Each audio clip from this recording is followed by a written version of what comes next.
21 de enero de 1793, 10:02 de la mañana.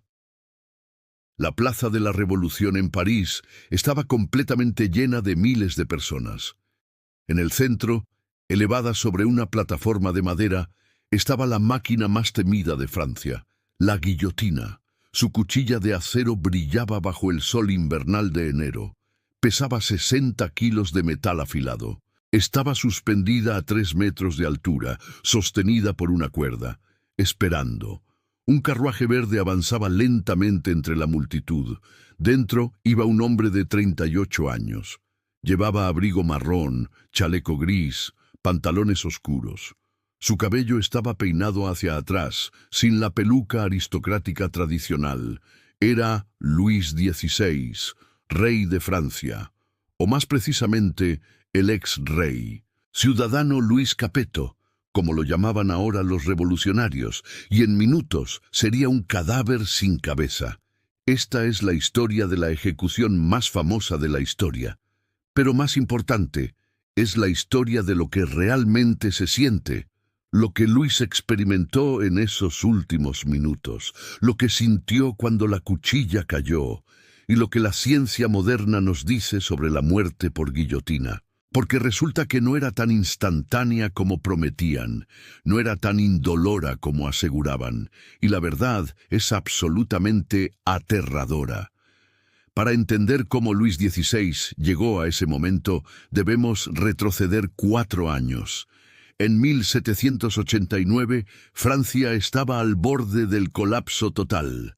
El tesoro estaba vacío después de décadas de guerras costosas. El pueblo moría de hambre, mientras la aristocracia vivía en lujo obsceno. Luis había heredado estos problemas de su abuelo Luis XV. No era mal hombre, pero era débil, indeciso, más interesado en la cerrajería que en gobernar. Su esposa María Antonieta era odiada por el pueblo como símbolo de extravagancia. Cuando el pueblo pedía pan, supuestamente ella dijo que comen pasteles. En julio de 1789, el pueblo de París tomó la Bastilla. Era prisión real, símbolo del poder absoluto del monarca. La Revolución Francesa había comenzado oficialmente. Luis inicialmente intentó cooperar con los revolucionarios moderados. Aceptó una monarquía constitucional que limitaba su poder. Fingió aceptar los cambios mientras secretamente conspiraba para escapar. En junio de 1791, Luis y su familia intentaron huir de Francia. Fueron capturados en Varennes, apenas a 40 kilómetros de la frontera. Este intento de fuga destruyó cualquier confianza restante. Los revolucionarios moderados perdieron poder ante los radicales jacobinos. Francia fue declarada república en septiembre de 1792. La monarquía francesa, que había durado 1000 años, fue abolida, pero el destino de Luis aún no estaba decidido. Los moderados querían exiliarlo, los radicales querían su cabeza. Entonces descubrieron evidencia de que Luis había conspirado con Austria y Prusia, había alentado a ejércitos extranjeros a invadir Francia para restaurar su poder absoluto. Era traición indiscutible. El juicio de Luis Capetto comenzó en diciembre de 1792. Fue juzgado por la Convención Nacional, el nuevo gobierno revolucionario. 748 hombres votarían sobre su destino. La votación sobre su culpabilidad fue casi unánime, culpable de traición. Pero la votación sobre su castigo fue mucho más dividida. 387 votaron por ejecución inmediata. 334 votaron por prisión, exilio o ejecución pospuesta.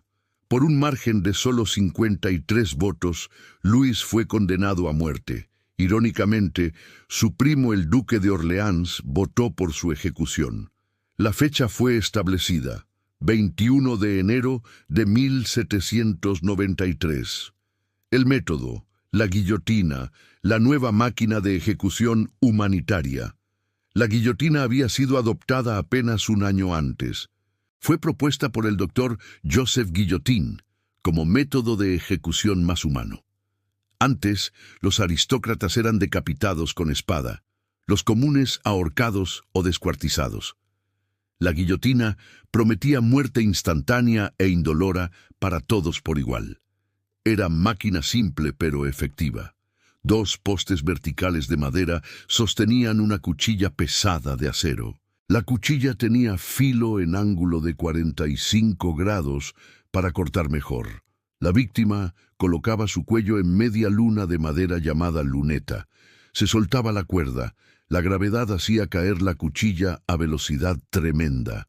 La cabeza era separada del cuerpo en fracción de segundo. O al menos eso era la teoría. La realidad, como descubrirían los médicos después, era mucho más compleja. Luis pasó sus últimos días en la Torre del Temple con su familia. Su esposa María Antonieta, su hijo Luis Carlos de 8 años, su hija María Teresa de 14. Les prohibieron visitarlo los últimos 2 días antes de la ejecución. Luis pasó ese tiempo escribiendo su testamento y orando con su confesor. La noche del 20 de enero, Luis durmió sorprendentemente bien. Su sirviente reportó que roncaba pacíficamente durante 6 horas. Se despertó a las 5 de la mañana cuando su confesor llegó para misa final. «Este es mi último día», dijo Luis con calma extraña. Se vistió con cuidado, eligiendo ropa simple pero digna. Abrigo marrón de paño, chaleco gris, pantalones hasta la rodilla. Rechazó afeitarse, diciendo que pronto no importaría. Comió pequeño desayuno de pan y vino mientras rezaba con su confesor. A las 8 de la mañana llegaron los guardias. Luis pidió un momento final para orar solo. Entonces salió de su celda, caminando con cabeza en alto. Bajó las escaleras donde esperaba el carruaje que lo llevaría a la muerte. El viaje desde la Torre del Temple hasta la Plaza de la Revolución tomó más de 2 horas. Las calles estaban llenas de soldados y multitudes. Luis rezaba constantemente los salmos con su confesor en el carruaje. Ocasionalmente miraba por la ventana a la multitud que lo observaba. Algunos gritaban insultos, otros lloraban en silencio. La mayoría simplemente observaba con curiosidad mórbida. Luis permaneció calmado externamente. Sus manos apenas temblaban. Pero podemos imaginar el terror que debía estar sintiendo internamente. Finalmente, a las 10 de la mañana, el carruaje llegó a la plaza. Luis vio la guillotina por primera vez desde el carruaje. Era estructura de madera pintada de rojo, elevada sobre plataforma. La cuchilla brillaba reflejando el sol débil de enero. Luis descendió del carruaje con ayuda de su confesor. Intentó hablar a la multitud, pero los tambores comenzaron a sonar. Ahogaban su voz intencionalmente para que nadie pudiera escuchar sus últimas palabras. Los verdugos lo guiaron hacia las escaleras de la plataforma. Aquí es donde la historia se vuelve más detallada y más horrible. Hay múltiples testimonios de testigos oculares sobre lo que sucedió. El verdugo Charles Henry Sanson dejó relato detallado. Un periodista llamado Jacques Roux también registró cada detalle. Luis subió los 15 escalones hacia la plataforma de la guillotina. Sus piernas temblaban ligeramente, pero no se detuvo ni pidió ayuda. Llegó arriba y vio la máquina de cerca por primera vez, los postes de madera, la cuchilla suspendida, la tabla donde sería atado. Los verdugos intentaron atarlo a la tabla inmediatamente. Luis protestó, diciendo que en Varennes le habían prometido no atarlo. «Haré lo que sea necesario», dijo con voz firme. Pero los verdugos tenían órdenes estrictas, debía ser atado. Hubo forcejeo breve mientras Luis resistía. Su confesor le rogó que aceptara como Cristo aceptó su crucifixión. Luis finalmente cedió, permitiendo que lo empujaran hacia la tabla. Fue atado con correas de cuero a través de su espalda y piernas. La tabla fue inclinada hacia adelante, colocando su cuello en la luneta. Era media luna de madera que sostenía el cuello en posición. Otra media luna de madera se cerró sobre su cuello inmovilizándolo completamente. Luis no podía mover su cabeza ni un centímetro en ninguna dirección. Desde esta posición, lo único que podía ver era una canasta de mimbre. Era la canasta que recogería su cabeza cuando cayera. Estaba forrada con tela para absorber la sangre. Luis la miraba fijamente, sabiendo que en segundos su cabeza estaría dentro. El verdugo Sansón verificó que todo estuviera en posición correcta. El cuello de Luis estaba perfectamente centrado bajo la cuchilla. Las correas estaban apretadas, no había forma de que pudiera moverse. Sansón levantó su mano, señal para el ayudante que sostenía la cuerda, y entonces, con sonido de cuerda deslizándose, la cuchilla fue liberada. Cayó con velocidad que testigos describieron como borrosa para el ojo. 60 kilos de acero afilado acelerados por gravedad, viajando a aproximadamente 7 metros por segundo cuando impactó. El sonido fue descrito como tonk, sordo y horrible. El metal cortando carne, músculo, columna vertebral, tendones. Tomó menos de un segundo, posiblemente solo 0,2 de segundo. La cabeza de Luis XVI fue separada completamente de su cuerpo. Cayó en la canasta con sonido húmedo. El verdugo la levantó por el cabello mostrándola a la multitud. Los ojos de Luis estaban abiertos, su boca ligeramente abierta, y aquí es donde la historia se vuelve verdaderamente aterradora. Porque múltiples testigos reportaron algo inquietante. Los ojos de Luis parpadearon después de que su cabeza fue separada. Su boca se movió como si intentara hablar. Su expresión cambió de calma a lo que parecía confusión o terror. Esto no fue caso aislado con Luis XVI. Después de la Revolución Francesa, miles fueron guillotinados. Médicos y testigos reportaron consistentemente el mismo fenómeno. Cabezas que parpadeaban, bocas que se movían, ojos que seguían objetos. Un caso famoso fue Charlotte Corday, ejecutada en julio de 1793. Después de que su cabeza fue cortada, el ayudante del verdugo la abofeteó. Sus mejillas se enrojecieron y su expresión cambió a indignación clara. Era respuesta imposible si el cerebro estaba completamente muerto. Otro caso fue el químico Antoine Lavoisier, ejecutado en mayo de 1794. Antes de su ejecución, Lavoisier hizo experimento final. Le dijo a sus colegas que parpadearía después de la decapitación, que tratara de parpadear tantas veces como pudiera para medir la conciencia. Testigos reportaron que Lavoisier parpadeó 15 o 20 veces después. Los parpadeos fueron deliberados, no espasmos aleatorios. Continuaron durante aproximadamente 15 a 20 segundos. Entonces finalmente se detuvieron y sus ojos se pusieron vidriosos. La ciencia moderna nos ayuda a entender qué estaba sucediendo realmente. Cuando la cabeza es separada, el cerebro no muere instantáneamente. Todavía tiene oxígeno en la sangre que ya está dentro del cerebro. Este oxígeno puede mantener la conciencia por varios segundos. Los estudios en animales han confirmado esto de manera horrible. Experimentos en ratas decapitadas muestran actividad cerebral durante 13 segundos. Experimentos en conejos muestran respuestas a estímulos hasta 29 segundos. En humanos, la estimación científica es de 2 a 7 segundos de conciencia, pero algunos neurocientíficos argumentan que podría ser más largo. El cerebro humano tiene más reservas de energía que cerebros de animales pequeños. En condiciones ideales, la conciencia podría durar hasta 30 segundos. 30 segundos de experimentar estar separado de tu cuerpo. Entonces, ¿qué experimentó realmente Luis XVI en esos momentos finales? Primero, habría sentido la cuchilla cortando su cuello.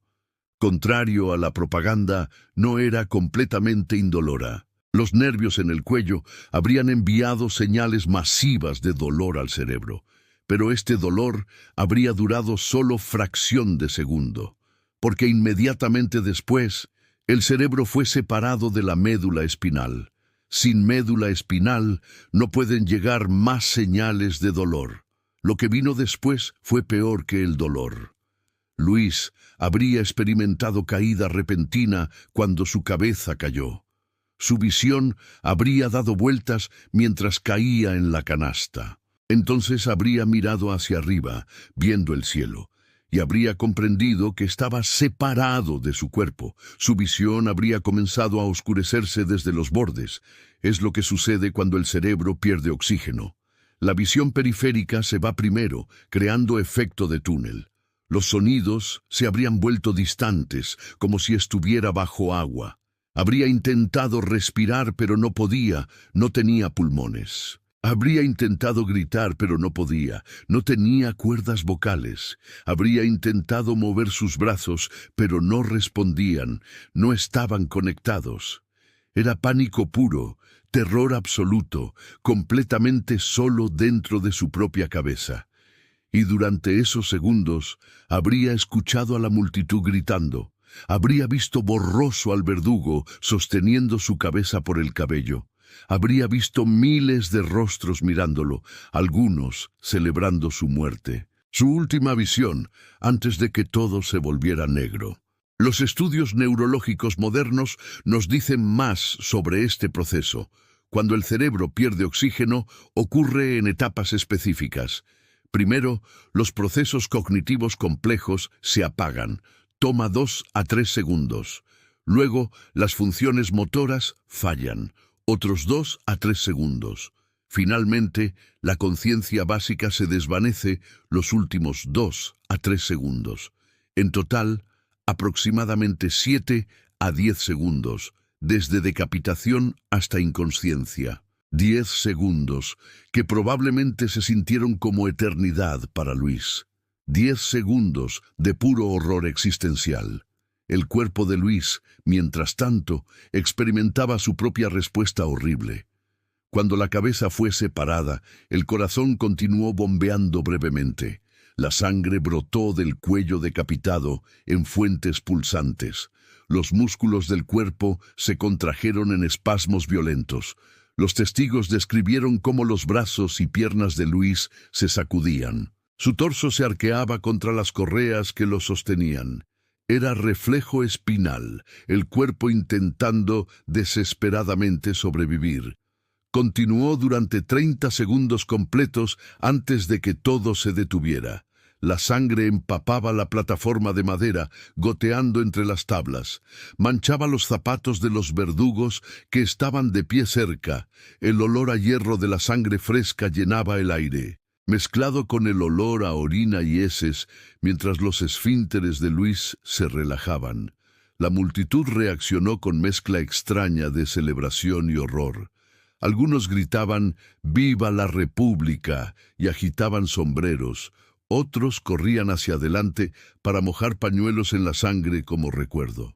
Muchos simplemente observaban en silencio, conmocionados por la realidad de lo que habían presenciado. La cabeza de Luis fue colocada en la canasta con su cuerpo. Ambos fueron llevados al cementerio de la Madeleine. Fueron arrojados en una fosa común y cubiertos con cal viva. La cal disolvería su carne, haciendo imposible cualquier culto monárquico. María Antonieta, su esposa, sería guillotinada 9 meses después. Su hijo Luis Carlos moriría en prisión a los 10 años, probablemente de tuberculosis. Su hija María Teresa sería la única sobreviviente, eventualmente liberada en intercambio de prisioneros. La familia real francesa había sido destruida completamente, pero la guillotina apenas estaba comenzando su reinado de terror. Durante los siguientes 2 años del reinado del terror, cortaría 17.000 cabezas. 17.000 personas experimentando esos mismos segundos de horror consciente. Se convirtió en símbolo de la revolución, tanto de su idealismo como de su brutalidad. Los médicos continuaron debatiendo la conciencia después de la decapitación. En 1805, el médico alemán Schwemmering argumentó que había conciencia prolongada. Otros médicos lo ridiculizaron diciendo que era imposible, pero los experimentos en animales seguían sugiriendo que tenía razón. En 1880, el doctor Dacy de Ligniers hizo experimento macabro. Inmediatamente después de una ejecución, gritó el nombre del criminal. Los párpados de la cabeza separada se abrieron, los ojos lo miraron. Cuando gritó nuevamente, los ojos lo miraron de nuevo antes de cerrarse finalmente. Estos relatos siguieron hasta que Francia finalmente abolió la guillotina. La última ejecución por guillotina en Francia fue en 1977. Hamida Jandoubi fue guillotinado por tortura y asesinato. Testigos reportaron los mismos movimientos de ojos y boca después. Francia abolió la pena de muerte completamente en 1981. La guillotina fue retirada, puesta en museos como reliquia de tiempos más oscuros. Pero las preguntas sobre la conciencia después de la decapitación nunca fueron completamente respondidas. La ética moderna prohíbe los experimentos que podrían proporcionar respuestas definitivas. Lo que sabemos con certeza es esto: la guillotina no era la muerte humanitaria e instantánea que prometían. Era muerte consciente, aterradora, donde la víctima experimentaba su propia decapitación. Luis XVI sabía que estaba muriendo, sabía que estaba separado de su cuerpo. En sus últimos segundos conscientes, ¿qué pensó? Pensó en su esposa e hijos que pronto enfrentarían el mismo destino, pensó en los errores que lo llevaron a este momento, pensó en Dios y en si había vida después de la muerte, o simplemente experimentó pánico puro mientras su conciencia se desvanecía. Nunca lo sabremos con certeza. Pero los testigos que vieron sus ojos parpadeando dijeron que parecía confundido, como si estuviera tratando de entender qué le había sucedido. La ejecución de Luis XVI marcó punto de inflexión en la Revolución Francesa. Los revolucionarios habían cruzado línea de la cual no podían regresar. Habían matado a su rey, declarando que nadie estaba por encima de la ley. Era declaración radical de igualdad, pero también inicio de período de violencia extrema. La Europa monárquica respondió con horror y miedo. Si podía sucederle a Luis XVI, podía sucederle a cualquier rey. Las naciones formaron coaliciones para invadir Francia y restaurar la monarquía. Pero en cambio, radicalizaron aún más la revolución. El reinado del terror siguió, donde miles fueron guillotinados por sospechas de deslealtad. Aristócratas, sacerdotes, incluso revolucionarios moderados, enfrentaron la cuchilla. La guillotina trabajaba sin parar, a veces ejecutando docenas en un solo día. La sangre corría literalmente por las calles alrededor de la guillotina. Finalmente, los propios líderes del terror fueron guillotinados. Robespierre, Saint-Just, los jacobinos radicales, todos perdieron sus cabezas. La revolución se comió a sus propios hijos. Y eventualmente Francia terminó con otro emperador, Napoleón Bonaparte. Pero el símbolo de la guillotina nunca desapareció de la conciencia pública. Representaba tanto los ideales de igualdad como los horrores del fanatismo. Era máquina que no discriminaba, mataba a ricos y pobres por igual. Pero también era máquina de terror que destruyó miles de vidas. Hoy, la guillotina usada para ejecutar a Luis XVI ya no existe. Fue destruida después de la Revolución, pero réplicas existen en varios museos alrededor del mundo, recordatorios silenciosos de uno de los momentos más oscuros de la historia.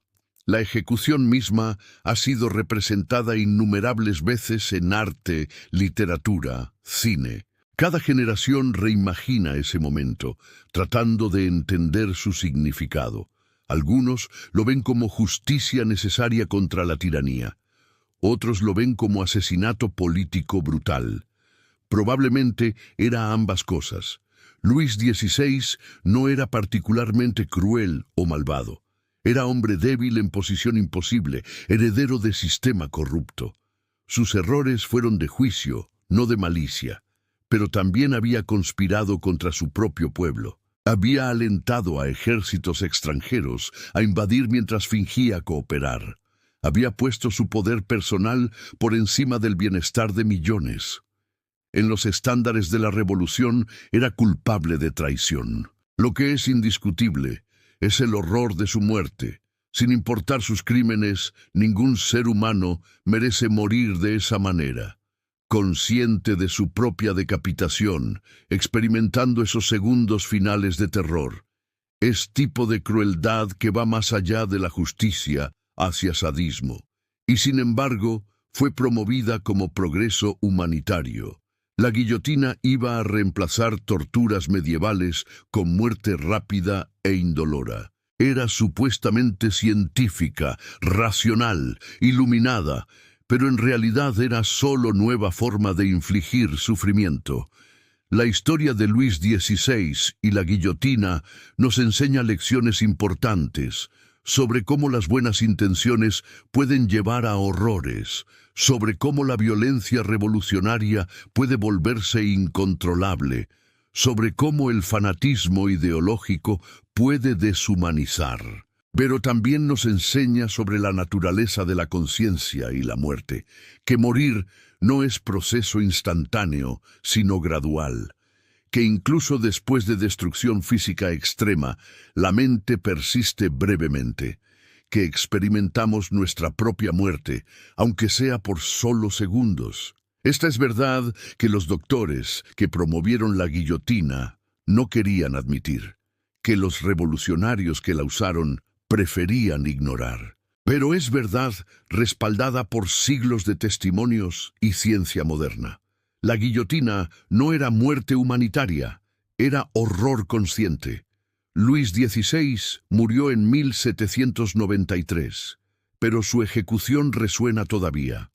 Es recordatorio de momento cuando la historia europea cambió irreversiblemente, cuando el poder divino de los reyes fue desafiado con sangre, cuando miles miraron mientras la cabeza de un rey caía en una canasta. Y es recordatorio del costo terrible del fanatismo político, de lo que sucede cuando los fines justifican cualquier medio, cuando matar se vuelve rutinario, industrial, eficiente, cuando olvidamos que incluso nuestros enemigos son seres humanos que sufren. 21 de enero de 1793, 10:02 de la mañana, la cuchilla cayó. Y Luis XVI experimentó lo que miles más experimentarían después de él. Esos segundos finales de conciencia, sabiendo que estás muriendo, sabiendo que estás separado de tu cuerpo, viendo el mundo oscurecerse alrededor tuyo mientras desapareces. Esa es la verdad sobre la guillotina. Esa es la verdad sobre cómo se sintió realmente. Y esa verdad es más aterradora que cualquier ficción, continuando desde donde terminamos. Pero la historia de Luis XVI y su ejecución no termina con su muerte. Las consecuencias de ese momento resonaron a través de Europa durante décadas. Las monarquías temblaban, los revolucionarios se inspiraban, y la familia que Luis dejó atrás sufrió destinos igualmente trágicos. María Antonieta permaneció en prisión con sus 2 hijos después de la muerte de Luis. La trataban cada vez peor, trasladándola de la torre del Temple a la Conciergerie. Era prisión húmeda y miserable donde los prisioneros esperaban ejecución. María Antonieta dormía en celda pequeña con paja como cama. Le separaron a sus hijos. Nunca volvería a ver a su hijo. Luis Carlos, el pequeño Delfín, fue entregado a zapatero brutal llamado Simon.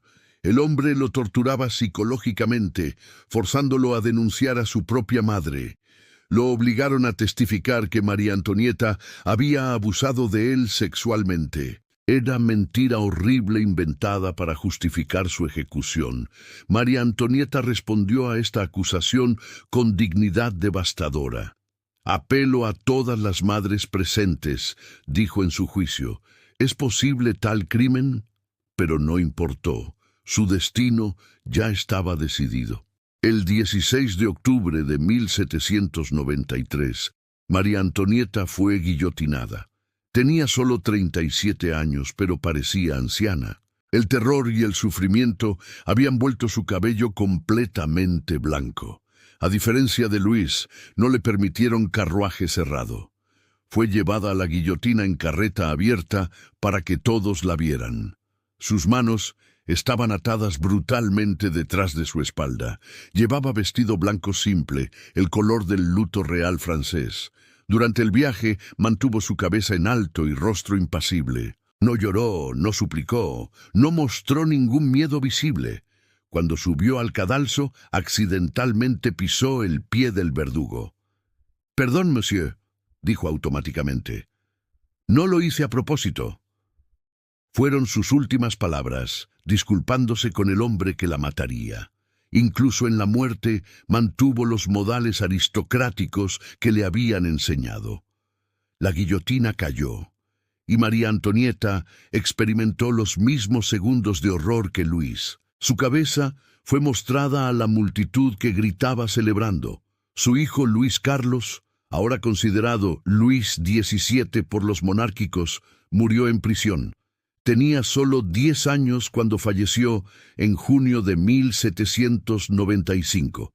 La causa oficial fue tuberculosis, pero el abuso y negligencia lo mataron. Lo habían mantenido en celda oscura, sin ejercicio, sin educación, sin amor. Su hermana María Teresa fue la única que sobrevivió.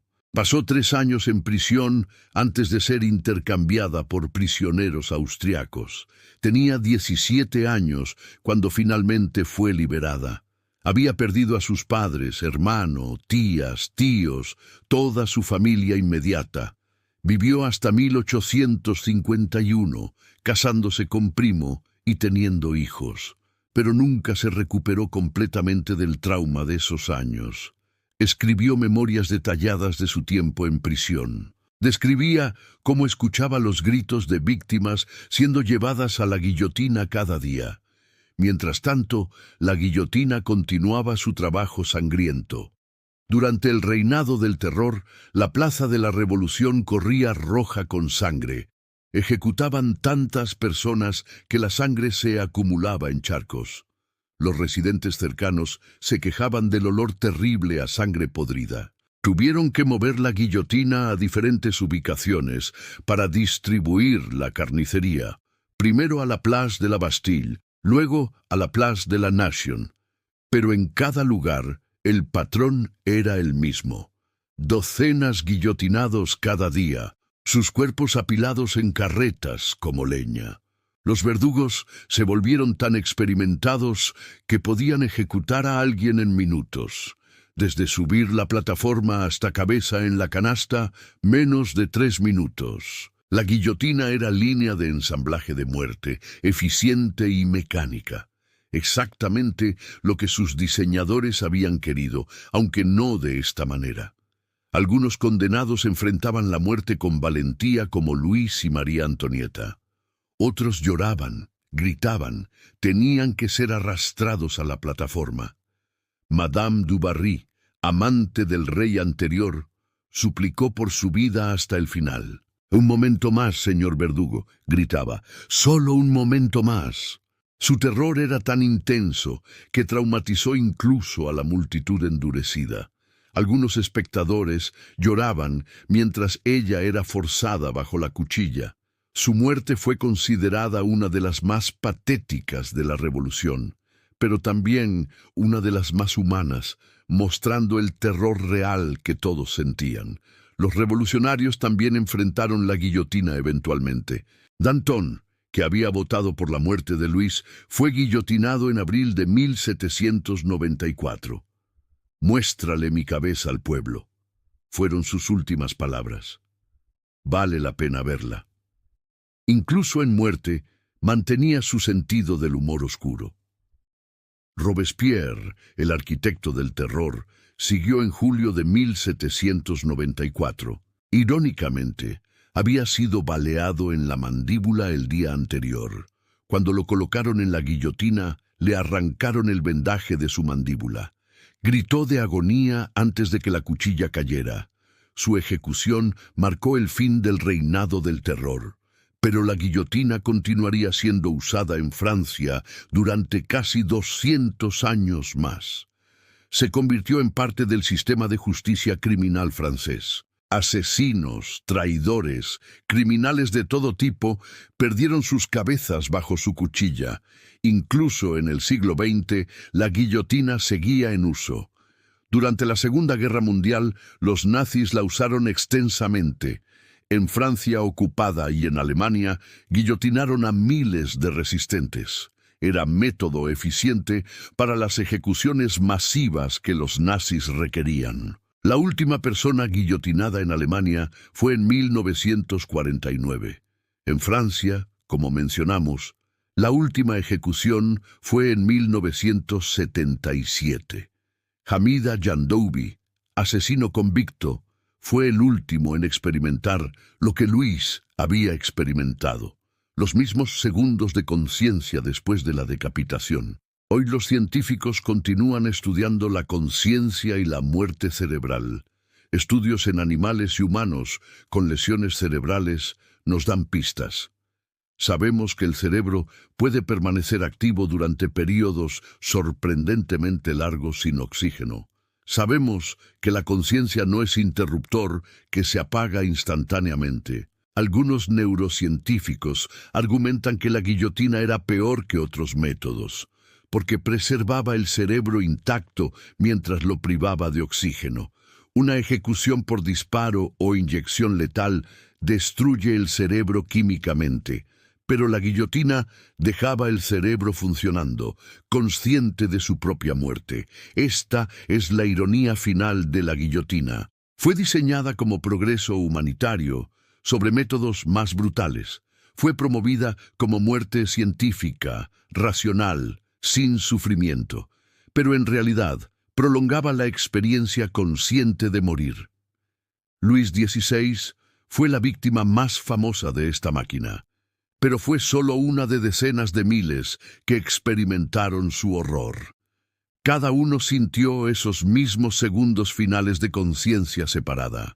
Cada uno vio su mundo oscurecerse mientras su cerebro moría. La historia de la guillotina es la historia de cómo la humanidad busca hacer eficiente incluso la muerte. Cómo convertimos matar en proceso mecánico, sistemático, industrial. Cómo nos engañamos pensando que podemos hacer humano lo inhumano y cómo en el proceso creamos nuevas formas de crueldad. 21 de enero de 1793, 10:02 de la mañana. Un rey murió y un mundo cambió, pero la verdad sobre su muerte permanece, aterradora e inolvidable. La guillotina prometía muerte sin dolor, pero entregaba conciencia en la decapitación, y esa verdad debería hacer que nunca olvidemos el costo humano del fanatismo, la violencia y la venganza.